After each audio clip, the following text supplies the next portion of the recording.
Well, good Sunday morning to you. We begin this week on Connect to the Capitol with an election that is still a year off. Of course, we're talking about the race for governor, and right now all we really have are Republican candidates in that realm, and we talk about them quite a bit. We've had some of them in the studio here, in fact.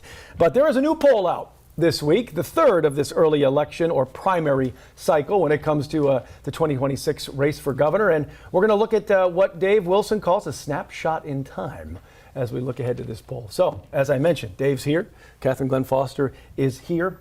Let's talk about this new poll. I know that we spend just a little bit of time when these come out because what you say, there's just a moment in time. There's still so much to go. We still need a Democratic field to take shape. And we're going to talk to one of those men as well in a little bit. But let's look at these numbers real quick if we can, Dylan. We got that full screen graphic. This was done by a group called Coefficient Polling. Third poll in this cycle. Nancy Mace in the lead, Pam Evette second, Alan Wilson slipping to third, and Ralph Norman and Josh Kimbrell standing where they generally do in these numbers. So, Dave, take it away. Take away the snapshot in time. Statistically, we're exactly where we were in every other poll that's out there. The name that's at the top, Nancy Mace, Pam Evette, Alan Wilson, those always fluctuate right then and there. But still, you have 35% at least of South Carolinians who have no idea who they would vote for right now. And of course you don't right now, because the election is still 9 months away. So welcome to what we consider to be the blood sport of South Carolina politics. Somebody, I think it was Joel Lurie, we've had on before, who says, there's two contact sports. There's football, but the number one contact is South Carolina politics. He's not wrong. He's not, and these numbers right here are showing that the lead hasn't really changed. It's anyone's game. Right. That's exactly right. So any ship could win in the end. Any ship could come into port first. But this really was a name ID and a geography poll. It really was about just first, do we know these people? How much do we like them? And then it did ask, who would you vote for if the election was held today? Those top three candidates all within 3% of each other. But that undecided block, it really is enormous, Dave. It's 35%, which shows that any one of these candidates, if they gain a substantial portion of that, could easily jump into a clear lead. And this is a place where Ralph Norman, even Kimbrell at this point in time, can start gaining voters from somewhere. Ralph Norman has a block of voters. He's well known in the 5th Congressional District. That's the Rock Hill, York County, Lancaster, all the way down into Kershaw County. He's well known in that area. And that block of voters, he has pretty much locked down. So the question is, where are the other ones pulling from? And it's just, at this point in time, it's anybody's game. It really is. And we know we'll probably see another poll in about a month or so by some other group that maybe we've never heard of. But and people are going to call into question the data points that are used, the questions, who's been asked, things of that nature. So I think until spring, how much stock do we really put in these things? Probably not much. Probably not much. Not a lot, especially when one area of the state is weighted above other areas. Perhaps lowering Alan Wilson's percentage just based on the more upstate heavy population here that was polled. So we're expecting a lot of different iterations of this in the coming months. Yeah. If you see numbers significantly change, if that undecided vote drops from 35 down to 25 and you see the 10% of voters starting to spread themselves out, as we get further along, this is why we call them tracking polls. As you track along the way, you can begin to see, okay, we see momentum building here or building there. As it stands right now, it's kind of like going to the beach. The waves are just kind of there. There's nothing big going on. No, but just as is with this weekend, there is a political storm coming. Yeah, there no weather on this one today. There is. This one's about an ad. Yes. If we could just play a snippet of that ad, Dylan, real quick, that about Pam Evette, released by a group backing her. Your Lieutenant Governor Pamela Evette. She's smart, hardworking, and has the experience we need. Handpicked by Henry McMaster, always strong on Trump. Lieutenant Governor Pamela Evette. Pam is what South Carolina is all about. Your lieutenant governor is going places. You do know that, right? All right, that's just a portion of the ad right there. The reason people are taking aim at this, the other candidates and just political observers and all, the video of President Trump and the video of Governor McMaster is not new. It's several years old, but it implies that they are both endorsing Evette, and neither man has endorsed anyone at this point. So it has led to some calls for what Alan Wilson's camp calls the deceitful ad to be done away with. Yeah, and Nancy Mace, meanwhile, the Twitter wars. starting a Twitter war, an X war, I guess it is now. X, yeah. Yes, all about this ad, calling the lieutenant governor a liar, and on from there. So, in this particular case, you have to look and go, okay, who produced the ad? This is where we're going to break it down for you real quick. It was produced by a political action committee. Patriots for South Carolina. Patriots for South Carolina Political Action Committee, not associated with any candidate or candidate committee. That little fine print at the bottom of the video actually means something. Yes. It has a legal meaning there. And so while Evette's campaign did not put this ad out, and a group that is amenable, supportive of efforts to support somebody like Pam Evette, that's the way you kind of have to phrase it, have put this out there. The problem is you're using Henry McMaster for governor footage. I mean, yes, when he was saying, "This is my running mate." Yes. Yeah. So this was either from the 2018 election or the I think it was, when we look back in the 2022 archive. election. Henry's hair was a little shorter back then. It was, and there was a little more of it too. A little more of it there. So when you look at these ads, you're sitting there going, wow, it appears like she's getting two massive endorsements, one from Trump and one from McMaster, both of whom have said, we're keeping our powder dry right now. Probably for a while. Probably. Well, we've got 9 months left, which we just said. Yeah. And I don't see any way that anybody can step that back any more than what they've done thus far. And at this point, with that 35% undecided, every campaign is desperate to try to bring those votes in. And so they're doing what they can. They're attempting to kind of twist the narrative, even, it seems. But we've got a long way to go, and that's why the campaigns have to be careful with any ad that could be construed as misleading or attacking unfairly another candidate. Absolutely. Speaking of candidates, we've got one that may or may not be making a run for governor. We think he is. Democrat Jermaine Johnson, Richland County Democrat, state rep, friend of the program. He comes here quite often. We're going to talk to him coming up.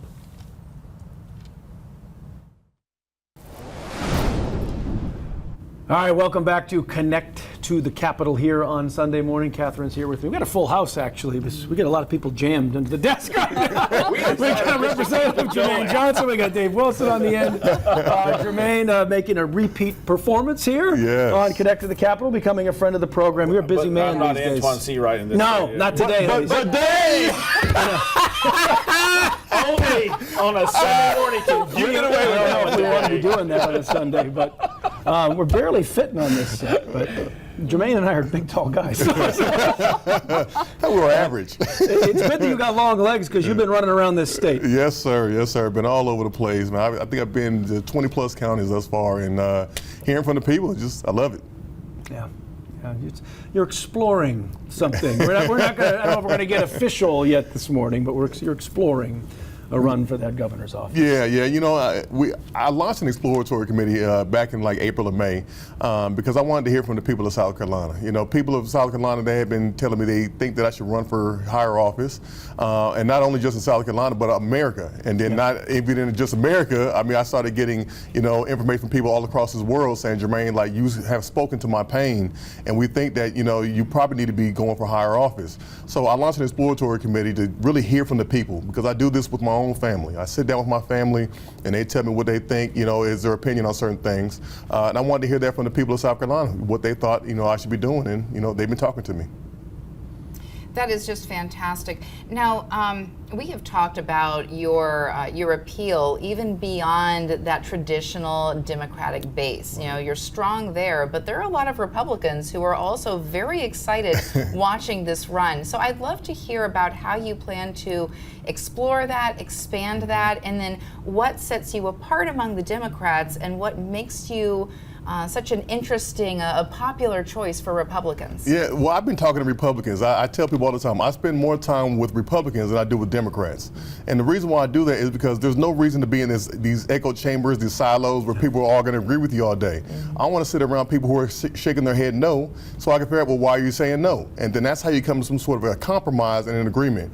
I mean, we see all the division that's on both sides of the aisle right now. I don't believe in reaching across the aisle. I actually get up, I walk across the aisle, and I go sit with my colleagues up here because, I mean, I ask people, raise your hand if you want a safe neighborhood. Everybody raise their hand. Raise their hand if you want good education system. Everybody wants that. Cheaper groceries, better infrastructure. You know, we all agree on those things. So I hang out with my Republican colleagues all the time. We shoot guns and we do all type of cool stuff together. And good shot? Yeah, I'm a pretty darn good shot, man.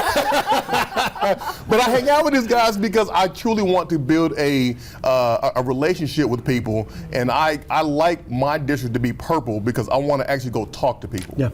This is where South Carolina politics does play in this. What you don't realize oftentimes on the back end is the relationships that exist between Republicans and Democrats. It is, while there's all the posturing Right. in the well of the South Carolina House, when you get behind the scenes, it's really different. And what does that look like for you as you start thinking about speaking to a broader South Carolina audience? Yes. Well, I've got actually a friend who's on the very, very far right of the spectrum.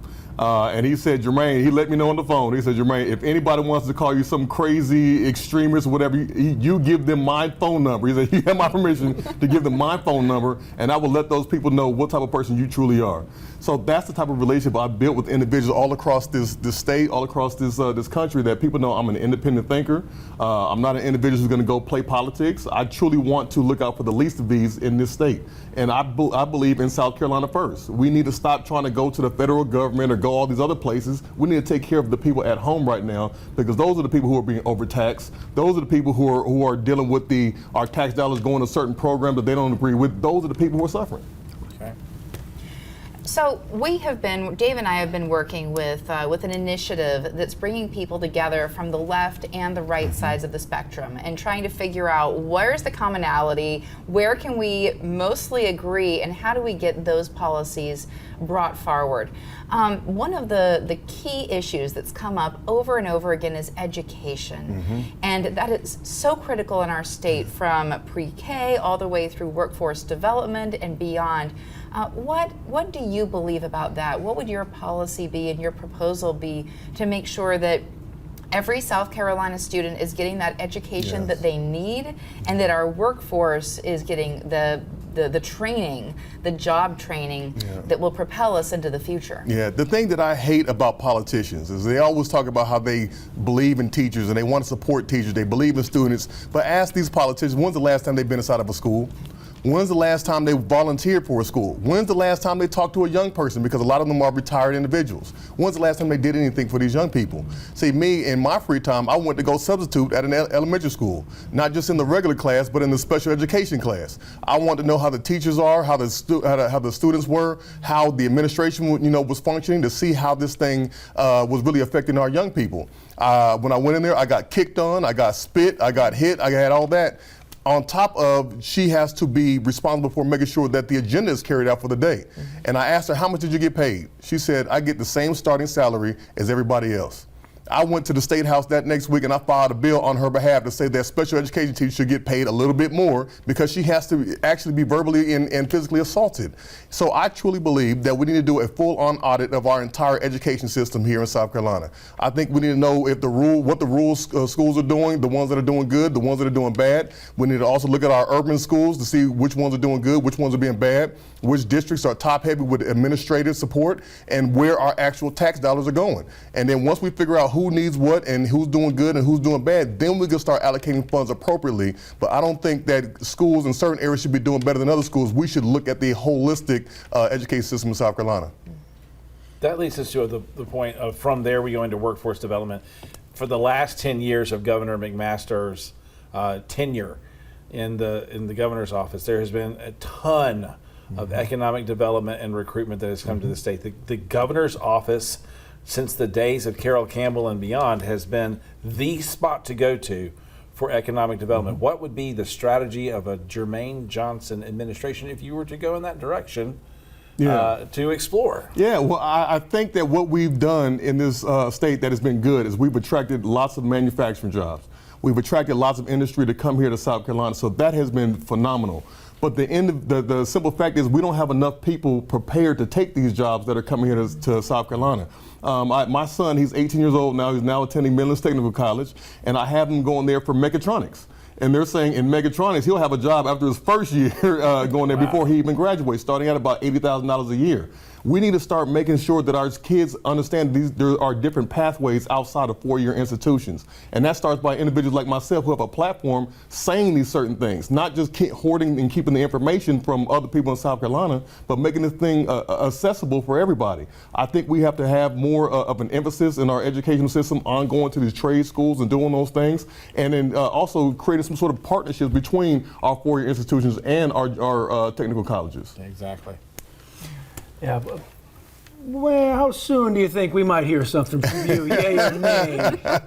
Well, And do you want to come on this show to do it? We were trying to get you to start something this Sunday morning. Yeah.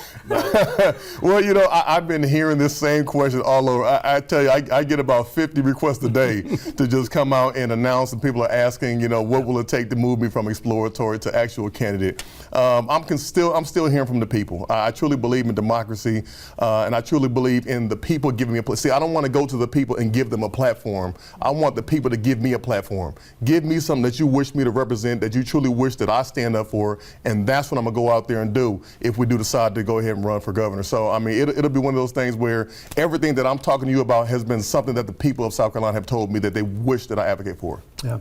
We live in a difficult political environment right now, and something we always see from you, civility, taking other people's opinions into account. It's a breath of fresh air. It is definitely a breath of fresh air, and we enjoy that. To get up and go to the other side of the aisle, to sit down with your colleagues, that's how you get stuff done in South Carolina. We do. Yes.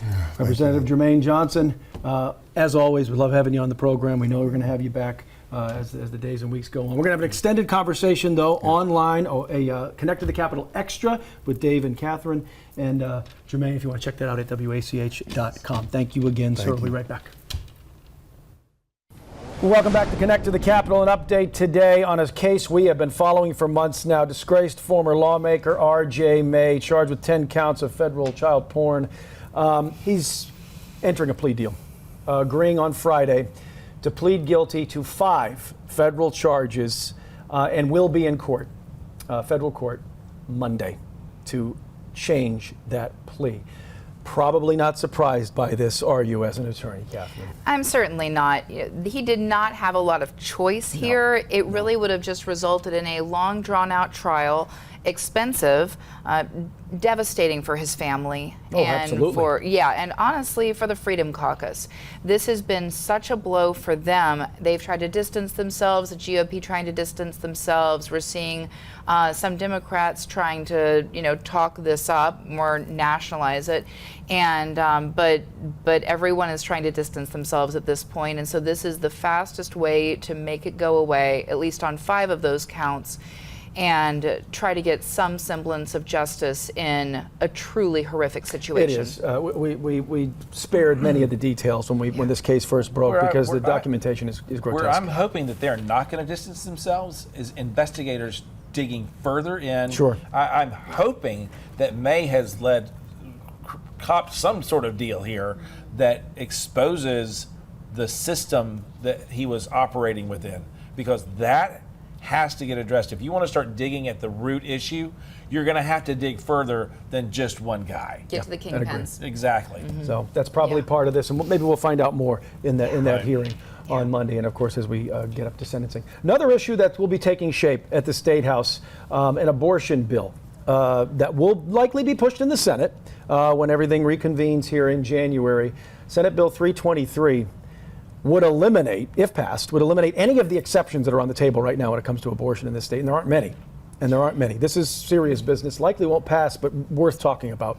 Yeah, so that's Almost entirely correct. The Yeah. one exception that would remain would be anything relating to the life or major bodily function of the woman. Anything seriously impacting her physical health, psychological issues, emotional issues off the table, as well as any other exception, any time frame, rape, incest, etc. Life and health of the mother remains.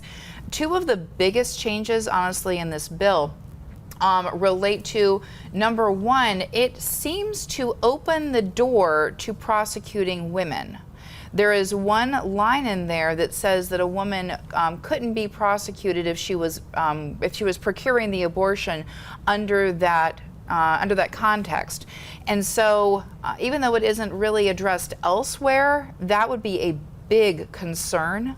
Huge concern, as well as the ability to compel testimony from pretty much anyone and everyone, along with opening the door for wrongful death suits from a whole host of individuals, not only the woman, but also her partner, the father, and if she declines to sue, as well as the parents of a minor child or the estate.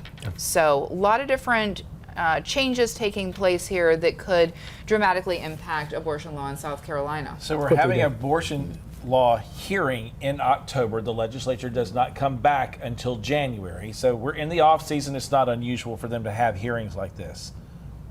But this is abortion and liquor liability in a strange cocktail. In the same room. In the same room, because a deal was struck that would give votes towards the passage of the liquor liability law in exchange for a hearing on this particular bill. Is this bill going to go anywhere? Conversations I've had among Senate Republicans has been, this thing is dead on arrival, no pun intended in this one. But it is one of those bills that for the majority of the Senate majority, this goes way too far. We should never be discussing prosecuting a woman. No. Full stop. The only good thing about this bill is that it retains that life of the mother, health of the mother protection, but otherwise there is a lot here to be concerned about. And it may end with that hearing. And it may end with that hearing. It's similar to what we had earlier this year where Representative Jay Jordan had a hearing on an abortion bill. They had hearing, they heard testimony, and that they was did nothing it. with it. And did nothing with it. And I think that might be the could case very well here. be the case with this as well. I think so. When we come back, we got about 2 minutes left.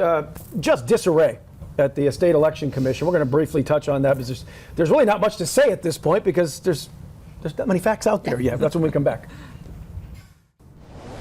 All right, we close it out this week on Connect to the Capitol with more issues when it comes to voting. The State Election Commission, we already know that the director, Howard Knapp, was out a week ago. Now we're finding out it's all about misuse of a gas card, vehicle usage, state gas card, but There's also some more to recordings it. that were done in a conference room that weren't supposed to be done. So Knapp is out, and his number two is out. So you just begin to wonder what's going on Where behind there's all this. smoke, there's fire. But what is the fire? Exactly. Yeah, what sparked said fire?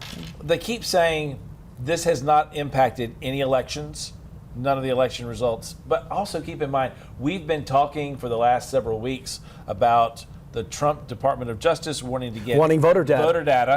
Voter data that includes your private data. So is this factoring into it as well? We don't really know, but SLED has been investigating things since 2024.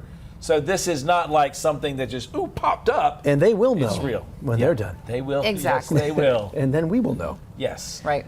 And that'll be a follow-up, as they call it in the biz, on that. If you have not had a chance to do so yet, hop on to WACH.com. Check out our Connect to the Capitol Extra segment with Jermaine Johnson. Great conversation. Great 20, 25-minute conversation with him, going a lot more in depth than what we had for this morning. So please make sure you check that out. That's good stuff. And he'll be back here, after he declares for governor, because we're just going to say it's happening. We're assuming. Yeah. There is almost no more assumption left on that one. The Democrats need to fill out a field. There's only one other candidate so far. This is true. Yeah, who we've also discussed. We have at length, but not in a while.